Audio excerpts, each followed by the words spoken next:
Hola, vamos a hablar hoy acerca de los tiempos quirúrgicos, pero aquellos que son de la cirugía oral. ¿Por qué? Primeramente, pues porque no son los mismos de cirugía general. Y pues también porque pues son de las primeras cosas que a los estudiantes se les llega o se nos llega a preguntar en las clases de cirugía.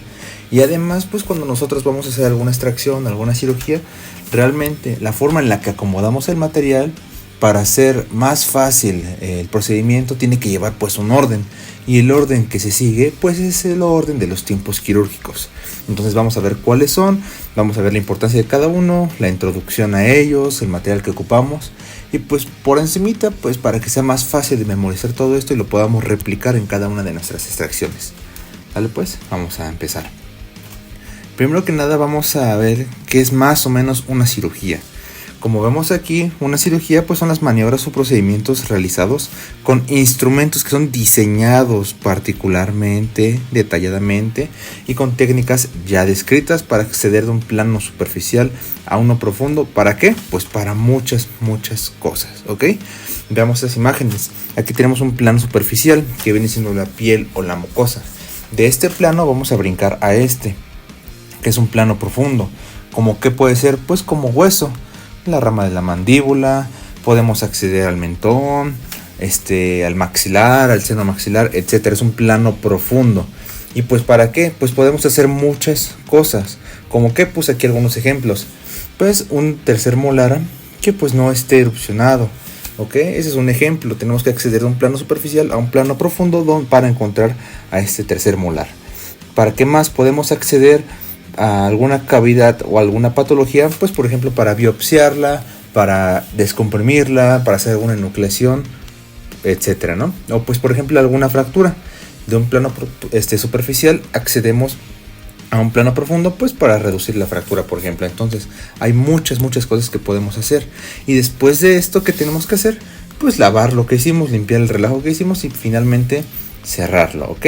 Entonces vamos a ver ahora sí propiamente cuáles son los tiempos para que nosotros podamos llevar a cabo este procedimiento en orden, ¿ok? Vamos a hablar un poco del instrumental y el manejo del paciente. Lo quiero puntualizar para tratar de esclarecer algunos puntos que vamos a mencionar y pues los pasos que vamos a seguir, ¿ok? Aquí tenemos los tiempos. Vamos a reconocer también aquí algunos términos que usamos. Van a escuchar mucho exodoncia simple, extracción simple y exodoncia quirúrgica. Y aquí pues vamos a ver que realmente nosotros estamos siempre haciendo algún paso de estos. Pero entonces ¿a qué se refiere exodoncia simple y exodoncia quirúrgica? ¿Ok? Vamos a ver los tiempos y ahorita regresamos a esto. Primero que nada tenemos a la asepsia y la antisepsia y a la anestesia. Y si se fijan, yo puse aquí una separación entre los tiempos propiamente dichos y estos. ¿Por qué? Porque a mi parecer, y en algunos libros como el Gay Skoda o el Hoop, igual los separan. Y a mi parecer, y coincido con ellos, es porque estos simplemente nos van a preparar para poder realizar la maniobra quirúrgica, ¿ok? No es parte, estas cosas no son parte propiamente de la cirugía, sino que preparan al paciente para ella. La asepsia vendría siendo una condición del campo, la antisepsia preparación de tejidos vivos y la anestesia pues controlar el dolor o la condición del paciente para poder realizar nuestra cirugía. Entonces, ahora sí, porque unas dicen que es simple y una es quirúrgica, esto lo vamos a resolver yo creo que al final para estar un poquito más claros. Veamos lo que decíamos de la asepsia y la antisepsia. La asepsia se refiere a una condición en la que no hay presentes microorganismos causantes de enfermedades. Entonces la asepsia realmente la hacemos desde antes que entra el paciente, antes de que se siente en la unidad, antes de que entre al quirófano, etc. ¿Por qué? Porque aquí ya estamos preparados, ya limpiamos las superficies. Entonces realmente esto ni siquiera se hace cuando el paciente está en la sala de operaciones, por ejemplo, ¿no? Y la antisepsia, pues ya estamos hablando de poner al paciente en contacto de ciertas sustancias, que puede ser yodo, puede ser clorhexidina o algún otro antiséptico de preferencia, pero no es parte propiamente de la técnica quirúrgica, sino que es antes, ¿ok? Ahora bien, la anestesia. ¿Por qué tampoco la pongo? Porque es cierto que muchas intervenciones se hacen con anestesia local o con infiltraciones locales, ¿ok? Pero por ejemplo veamos el trayecto de estos nervios. Hay veces que nosotros estamos haciendo una intervención en esta zona, pero realmente el bloqueo lo ponemos a esta zona, ¿ok? Entonces a veces los bloqueos ni siquiera están en la zona que vamos a trabajar, o sí, pero no todos, ¿ok? Y hay veces también que se trabaja con anestesia general o con sedación, y realmente ese tipo de cosas ni siquiera lo hace el cirujano que está realizando pues la cirugía, valga la redundancia, sino que ya lo hace algún profesional que se dedique a eso, como los anestesiólogos. Aunque aún así se ponen infiltraciones locales para vasoconstrictor y evitar algunas reacciones, por ejemplo vagales, del dolor, ¿ok? Ahora sí vamos a ver propiamente los tiempos quirúrgicos. Vamos a empezar con la incisión. Si se recuerdan aquí, empezamos con la incisión, ¿sí? ¿A qué nos referimos con incisión? Recordemos que nuestro propósito es acceder de un plano superficial a un plano profundo. Entonces, ¿qué vamos a hacer? Vamos a abrir por medios mecánicos o térmicos los tejidos superficiales para tener acceso a los más profundos, ¿sí? Esa es la incisión. ¿Qué materiales vamos a usar para la incisión? Vamos a utilizar normalmente, o lo más común, pues un bisturí, un mango de bisturí y hojas de bisturí. El electrobisturí también, pero regularmente nuestras primeras cirugías siempre son con un bisturí normalito. Y por eso vamos a ocupar un mango, que casi siempre es el mango número 3, y las hojas que pueden ser la 11, la 12 o la 15, que esta es una 15C, pero la 15 se parece mucho. No vamos a hablar muy específico de esto, porque si no nos vamos a salir del tema, que son propiamente nada más los tiempos. Pero que quiero que veamos que con la incisión podemos nosotros hacer diseños, podemos nosotros diseñar en la mucosa varios patrones de incisión para poder acceder de una forma más fácil, con mayor visualización y con una reposición más fácil o más difícil de los tejidos. Entonces con la incisión vamos a generar patrones, diseños o figuras, ¿ok? Que van a tomar el nombre de la figura que realicemos o del lugar donde esté efectuada. Por ejemplo, esta sería en el surco gingival. Vamos a ver rápido los principios de las incisiones. ¿Qué tenemos que hacer para hacer una correcta incisión, al menos en cirugía oral? Tiene que ser una incisión de espesor total casi siempre. No siempre, por ejemplo en biopsias donde son en tejido blando, aunque sea una cirugía en cavidad oral, pues no vamos a hacer espesor total. Ese es un ejemplo, pero casi siempre es de espesor total, ¿ok? ¿Y a qué me refiero con espesor total? Recordemos que el hueso tiene, ese es el hueso, el esponjoso, el hueso compacto, y tiene esta capita que se llama periósteo. El periósteo, recordemos que es un tejido conjuntivo que recubre al hueso. Entonces nosotros con nuestra incisión tenemos que tener acceso hasta esta capa. Tenemos que quedar debajo del periósteo. ¿Por qué? Porque esto se va a levantar, ¿ok? Entonces tenemos que levantar desde acá abajo, hacer nuestra colgajo, ¿no? Entonces tenemos que llegar hasta debajo del periósteo. Eso se llama espesor total. ¿Qué más? Tenemos que hacer la incisión perpendicular al tejido. ¿Por qué? Porque si nosotros hacemos una incisión, por ejemplo, así, va a ser más difícil que al querer reposicionarla quede exactamente igual que la forma en la que fue incidida, ¿ok? ¿Qué más? La incisión tiene que ser en mucosa sana o apartada del defecto a tratar. ¿Por qué? Imaginemos que tenemos esta cavidad por alguna infección o lo que ustedes quieran. Si nosotros hacemos la incisión exactamente en donde está el defecto, cuando nosotros queramos reposicionarla, pues fíjense que naturalmente la incisión va a tender a caer dentro del mismo defecto, y eso va a retrasar o a dificultar la cicatrización. Si no, pues miren, hacemos la incisión lejos del defecto, se levanta todo esto, y cuando nosotros queramos volver a cerrar, podemos hacerlo fácilmente. La incisión, la sutura, va a descansar en un tejido sano, y el defecto va a estar cubierto, ¿sí? Cubierto por mucosa que nunca nosotros cortamos, ¿sí? ¿Qué más? La incisión tiene que ser de una sola intención. ¿Por qué? Fíjense que si nosotros hacemos una incisión como así, haciendo cortes chiquitos, vamos a causar esto, que son micro desgarros. Entonces nosotros cuando queramos afrontar esto, pues vamos a causar un retardo en la cicatrización. ¿Por qué? Porque hubo más trauma o más manipulación del tejido. En cambio, si nosotros hacemos una incisión como esta de una sola intención, pues al reposicionarlos van a quedar mejor afrontados los bordes, ¿ok? Y esto, todo lo que estoy diciendo, es en mucosa. Si nosotros queremos hacer incisiones en piel, vamos a tener que seguir ciertos trazos o ciertas líneas que se llaman, lo voy a anotar aquí, líneas de Langer.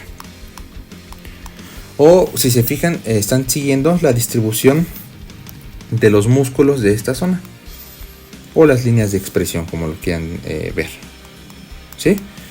Y pues también tenemos que tener en cuenta que las incisiones están previstas para después levantar un colgajo. Ahorita vamos a ver qué es un colgajo, pero fíjense que tenemos que hacer las incisiones de tal modo que tengamos ya previsto que se va a levantar, ¿ok? Esto es lo que nos muestran las flechitas, el campo que podemos ver nosotros al levantar una incisión de tal o cual forma, ¿sí? Las más usadas son las siguientes, las vamos a anotar. Esta se llama trapezoidal.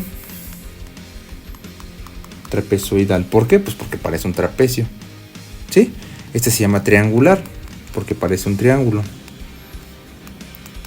Esta se llama semilunar. Y esta se llama lineal, ¿sí? También podemos encontrar algunos epónimos como Newman, Semi-Newman, Patch, etcétera. Pero pues para hacerlo más fácil, y como esta no es clase de colgajos, pues nada más vamos a poner ciertos puntos para que podamos introducirnos a ya un estudio más profundo de los colgajos y las incisiones. Ahora bien, ¿cómo tomar el bisturí? Si se fijan, aquí tenemos dos tomas que son correctas. ¿Cuál sería la diferencia o cuál sería la recomendación que yo encontré para cada una de estas tomas? Esta sería una toma del lápiz, como si fuera un lápiz, si se fijan. Y esta sería una forma de tomarlo de cuchillo de mesa. Se lo encontré, ¿ok? Y entonces, ¿para qué nos sirve cada una? Esta nos sirve para hacer incisiones en mucosa, ¿sí? O sea que si nosotros vamos a hacer una incisión para un tercer molar o algo así, la forma correcta de tomar el bisturí sería esta, ¿ok? Y si nosotros llegáramos a hacer una incisión en piel, se supone que la forma correcta sería esta, o es la forma que nos recomienda, porque los trazos pues son más grandes, entonces pues se nos recomiendan este tipo de tomas, ¿ok? Entonces ya vimos que es una incisión, que es abrir por medios mecánicos, un plano superficial a un plano profundo, ¿ok? ¿Qué sigue? Como vimos aquí, después de la incisión sigue levantamiento del colgajo. Ya hicimos la incisión, vamos a levantar nuestro trazo. ¿Y qué vamos a tener? ¿O qué es un colgajo? Un colgajo se refiere a elevar o trasladar una masa de tejido, ¿sí? Con la condición de que siempre esté preservada su irrigación, ¿sí? Esa es la diferencia entre colgajo e injerto, por ejemplo. Aquí siempre tenemos una fuente de irrigación de la cual el colgajo se va a nutrir, nunca la vamos a quitar por completo. ¿Y pues para qué? Pues para manipular tejidos subyacentes o para cubrir otro defecto o una herida, ¿ok? Entonces, si se fijan, aquí teníamos una incisión y esta incisión se levantó, esta masa de tejido se trasladó para poder ver ahora el hueso, ¿ok? Y pues los colgajos tienen muchos diseños dependiendo de lo que se vaya a tratar. No vamos a ver cada uno porque pues ya sería mucha información y pues mejor lo hacemos por aparte para ver ahora sí cada uno sus indicaciones, sus contraindicaciones, qué campo de visualización tiene cada uno, cuál es más fácil o cuál es más difícil de reposicionar, etcétera, ¿no? Pero vamos a ver algunos parámetros generales. ¿Qué tiene que ser? Tenemos que sumar todos los principios de las incisiones a estos. Tenemos que tener una correcta visualización de la lesión que vamos a tratar. Ejemplo, si nosotros tenemos aquí un ápice, imaginemos que este es el ápice de un diente, pues nosotros no nos convendría hacer un trazo, por ejemplo, así, o así, por ejemplo, porque está muy chiquito y tendremos que someter el tejido a mucha tensión. Entonces, si nos extendemos uno o dos dientes a cada lado y levantamos todo esto, pues podemos tener mayor acceso a lo que queremos ver. Entonces tenemos que tener una correcta visualización de lo que vayamos a hacer, sea patología, sea un tercer molar, sea lo que sea, ¿ok? También tenemos que prever un trazado insuficiente, ¿ok? Tenemos que prever que nos haya quedado, por decirlo así, por ejemplo, muy chico y tengamos que ampliarlo, pero sin generar un trauma exagerado. ¿Cómo qué? Veamos, por ejemplo, si imaginemos esta misma lesión, ¿qué sería más fácil? ¿Ok? Vamos a poner dos ejemplos. Hacer un colgajo así. Y si lo tenemos que ampliar, incluso podríamos pensar en hacer otra liberatriz, pero esto ya sería un trauma demasiado exagerado. Entonces, ¿qué sería mejor? Prever esto, hacer un colgajo de esta forma, y si lo tenemos que ampliar, ya solo ampliamos las liberatrices que ya teníamos y ya no generamos más incisiones y generamos un trauma extra al que ya estamos generando, ¿ok? También tenemos que respetar la irrigación y pues todas las estructuras que vengan con ella. O sea, tenemos que respetar la anatomía. Por ejemplo aquí, déjenme borrar esto que hice aquí. Aquí tenemos los vasos sanguíneos y si se ve aquí, vienen en esta dirección.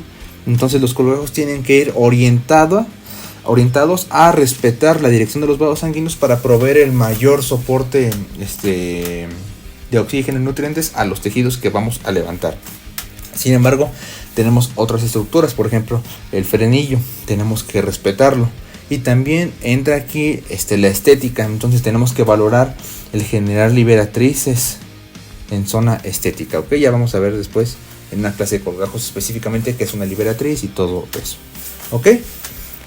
Y lo último que para mí es lo más importante que debemos de tener es que la base de nuestros colgajos siempre tiene que ser más ancha que el vértice. Esto va muy de la mano con respetar la irrigación. Si se fijan, los vasos sanguíneos vienen aquí, como dijimos, en esta dirección. Entonces, ¿qué pasa si nosotros hacemos un colgajo con nuestra incisión aquí en el surco gingival, pero hacemos las liberatrices así? Toda esta parte de aquí, todo esto, se quedaría sin irrigación. O incluso en un semilunar, los vasos sanguíneos vienen aquí así. Entonces, ¿qué pasa? Si nos queda más chica la base que el vértice, pues te dejaríamos, por ejemplo, así. Dejaríamos todo esto sin irrigación. Entonces siempre la base de los colgajos tiene que ser más ancha que el vértice, ¿ok? Y esto va para superior y para inferior, siempre es lo mismo. Y pues esto sería como que la definición de los colgajos, pero vamos a ver ahora los instrumentos y cómo se hace el procedimiento. Lo más común es que se nos pida un instrumento que se llama Allegra, y normalmente se nos pide el Allegra Molt del número 9, que pues tiene, como vemos, un extremo que es más romo y que es una puntita.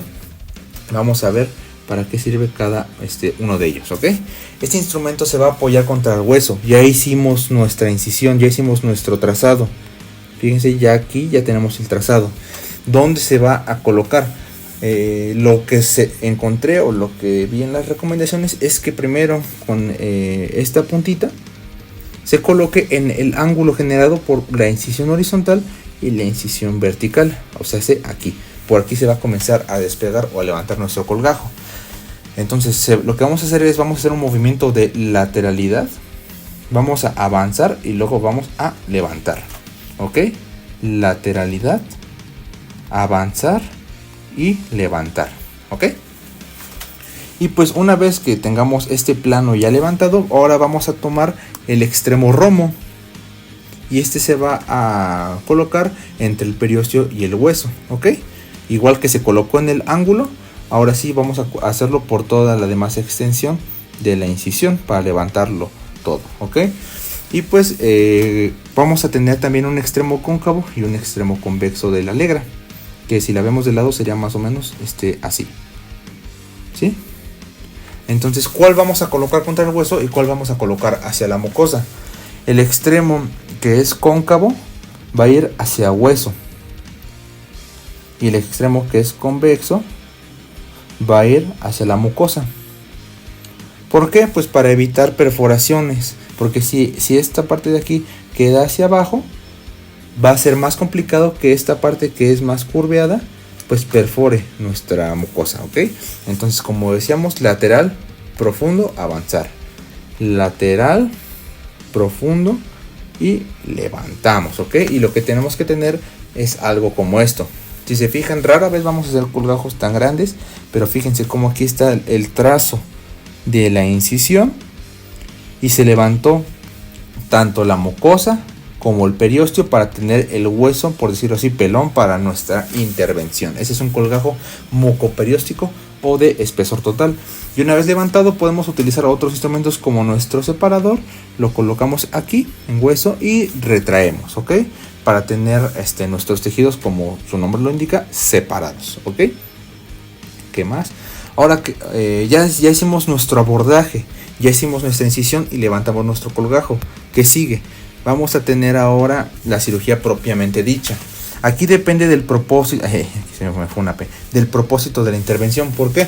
Porque los abordajes van a representar siempre los mismos pasos, pero ya si estamos hablando de la condición o la patología particular del paciente, vamos a tener una técnica específica para abordarla, ¿ok? Entonces aquí ya depende mucho de lo que vayamos a hacer, pero puse pues 4 cirugías que son muy comunes de ver o de escuchar: un tercer molar, una cirugía apical, una preprotésica y una enucleación. ¿Por qué? Cada una tiene una técnica, cada una tiene su instrumental, ¿sí? Entonces vamos a tener que aquí ya varía de lo que vayamos a hacer, ¿ok?